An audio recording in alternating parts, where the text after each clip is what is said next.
In this week's Sunday Spotlight, it's been exactly 1 year since that controversial verdict in the George Zimmerman trial, found not guilty of murder after the killing of Trayvon Martin.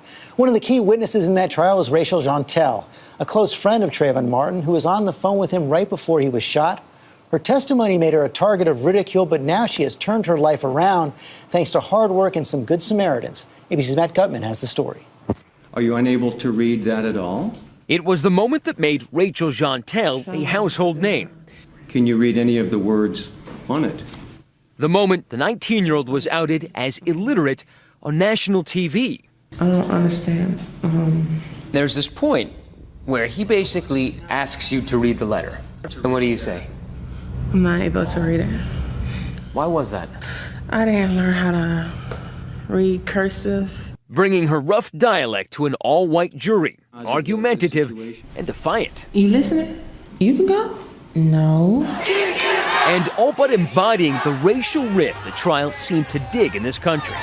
The ridicule was instant and merciless. I think she comes across as brutally ignorant. Including this picture posted on Instagram by defense attorney Don West's own daughter. It reads, "We beat stupidity celebration cones." I'm leaving today. Nope. You could argue that part of her died on the stand in the murder trial of George Zimmerman, accused of shooting 17-year-old Trayvon Martin. You could also argue that she was reborn. What did that feel like? You didn't know me to judge me. You didn't know you to judge you? Yes. And it was during a break in testimony that Rod Vereen, a Miami attorney, decided to act. I didn't like what took place in social media and the attacks that she received nationwide.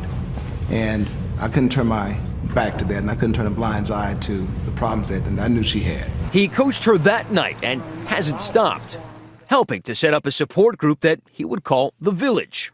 Jeantel was born premature. English was not her first language at home, and reading never came easily. In some of the articles that I've seen, it said that you had, at the time of this trial, a fourth grade reading level. Yeah. I went to go find help. But no one helped until Vereen's army of tutors descended for up to 7 hours a day, and they were tough. Very, very, very tough. That's what I needed, to be honest. That's what I needed. Jeantel was sent to a new school, and last month, yep, that's her, in those heels and that smile. Oh my gosh, like that morning, I kissed my bed. I was like, thank you, Jesus, this is the last time waking up at this time.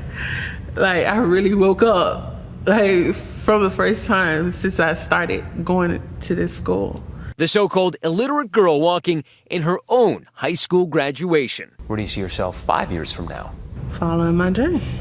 Following your dreams. And graduate college. But all of them agree it'll take a village. For This Week, Matt Gutman, ABC News, Miami. And we look forward to that day. Great story. We also end with some welcome news. The Pentagon reported no deaths of service members in Afghanistan this week. That's all for us today. Thanks for sharing part of your Sunday with us. Check out World News with David Muir tonight, and I'll see you tomorrow on GMA.